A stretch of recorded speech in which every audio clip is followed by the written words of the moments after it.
네, 여러분 안녕하세요. 뉴스입니다. 어제까지만 해도 사과할 의향이 있다라고 밝힌 김건희. 국민의 눈높이에서 바라봤을 때 잘못한 부분이 있다라면 사과하는 게 맞다고 입을 털어댄 윤석열. 그러나 아직까지 사과는 전혀 이루어지지 않고 있습니다. 물론 사과를 바라는 국민은 없습니다. 김건희가 그동안 저지른 허위 경력, 허위 이력, 허위 수상 등은 단순한 오기라고 볼 수 없기 때문에 사과 정도로 넘어갈 사안이 아니기 때문인 것이죠. 거기에 박사 논문 표절도 있습니다. 신정아라고 여러분들 기억하실 겁니다. 2007년도에 예일대 박사학위 위조 혐의로 실형을 선고받았었습니다. 그런데 알고 보니 이 신정아 씨 사건에 윤석열이 수사팀의 일원이었던 것으로 알려졌습니다. 누구보다도 이런 행위가 얼마나 중대한 범죄임을 잘 알고 있을 윤석열이 김건희 문제가 불거지자 눈에서는 레이저를 쏘며 기자들에게 윽박지르듯이 항의하는 모습까지 보이는 현실이 기가 막히고 코가 막힐 노릇인데, 오늘 윤석열 선대위에서 밝힌 입장은 그야말로 경악 그 자체였습니다. 국임당의 원일이 선대위 대변인은 논평에서 김건희 씨가 과거 게임협회에서 무보수 명예직 자문역으로 근무했었다라고 주장했습니다. 여당에서 제기하고 있는 허위 경력 부풀리기가 아니라는 뜻입니다. 왜 안 나오나 했습니다. 무보수 명예직 자문역이랍니다. 그림을 또 이상하게 그리고 있습니다. 원일이는 한국게임산업협회는 사단법인으로 설립 인가를 받은 2004년 전에도 법인격 없는 단체로 존재를 했다. 김건희 씨는 비상근 무보수 명예직 자문직이다. 김건희가 비상근이었으니 직원들이 모를 수 있다는 뜻이다. 사실관계가 이러한데 민주당은 사과의 진위를 왜곡하고 사안을 채용비리 프레임으로 끌고 가고 있다라고 단정적으로 말했습니다. 또한 시간 강사 공개 채용에 대해서도 시간 강사는 교수 추천으로 내정된 상태에서 위촉되고 또 이력서를 포함한 경력 자료는 사후에 내는 참고 자료다. 지속적 근로관계를 전제로 한 채용과는 시기와 내용이 원천적으로 다르다. 채용비리 주장은 어불성설이자 거짓 프레임이라는 명백한 증거다라고 재차 입을 털었습니다. 아주 그냥 신박한 기술들을 들고 나오는 듯합니다.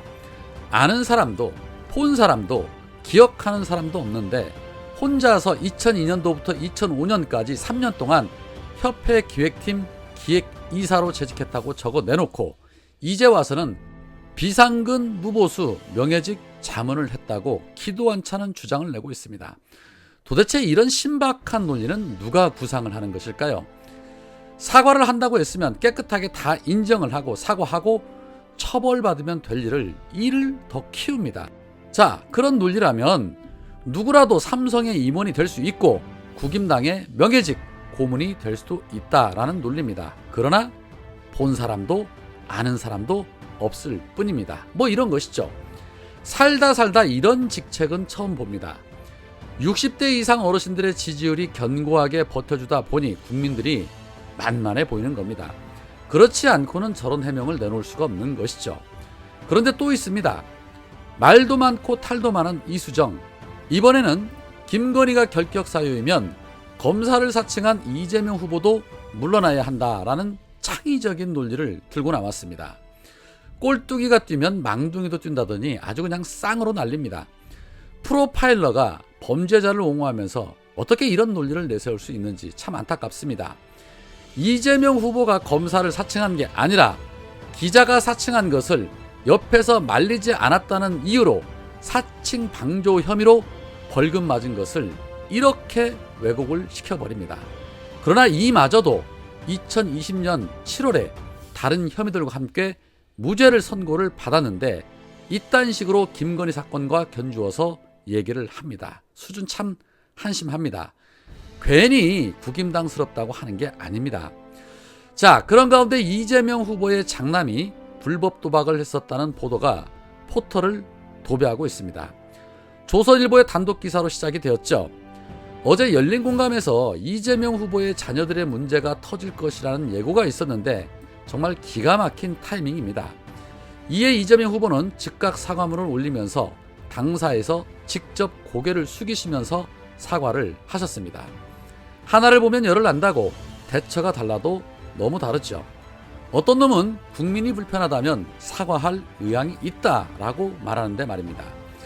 그런데 정말 아이러니한 부분이 도대체 조선일보는 저러한 정보들을 어디서 어떻게 구한 것일까요?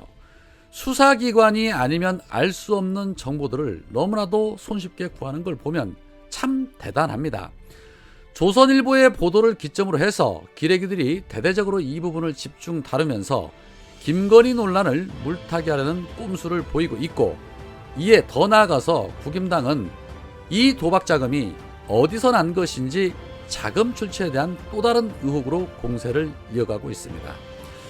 현재 이 국임당의 김진태가 검증특위 단장을 맡고 있는데 대충 그림이 그려집니다. 김진태는 사법당국의 자수에서 철저한 수사에 응하라라고 입을 털기도 했는데요. 이재명 후보께서도 실정법 위반이라고 말씀을 하셨기 때문에 거기에 맞는 조사가 이루어질 것으로 보입니다.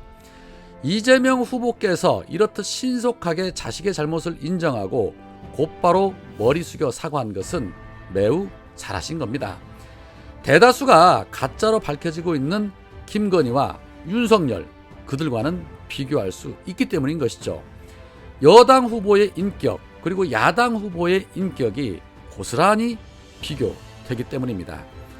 윤석열이 조국 전 장관에게 들이댔던 그 칼날이 지금 그대로 김건희에게 겨냥되어야 함에도 불구하고 뻔뻔스럽고 찌질하게 계속해서 변명으로 일관하고 무슨 문제가 되느냐며 자신의 가족에게는 한없이 관대한 전형적인 내로남불을 보여주는 이 윤석열의 이중적인 태도는 그대로 지지율에 반영이 될 것입니다. 버티면 버틸수록 땡큐인 것이죠. 열린민주당 황희석 의원이 준비할 시간 없다던 이분 참 대단하다. 불량 회사들이 회계 분식을 한다는데 이분은 온통 경력 분식을 하는구나. 경력 위조가 맞는 말인가, 경력 분식이 맞는 말인가는 모르겠지만 아무튼 없는 일을 있는 것처럼 만들어내는 데는 일가견이 있는 사람이네 라면서 김건희의 허위과장 변천사를 도표로 올려주셨는데 정말 보고 있으면 입이 다물어지지 않습니다. 김건희에게 진짜는 무엇일까요? 한간에는 이현숙과 김건희의 연관성이라는 의혹설이 커뮤니티를 통해 일파만파 퍼지고 있는데 그 진실이 무엇인지 알 수는 없지만 보고 있노라면 정말 소름이 돋습니다. 오늘은 여기까지입니다. 고맙습니다.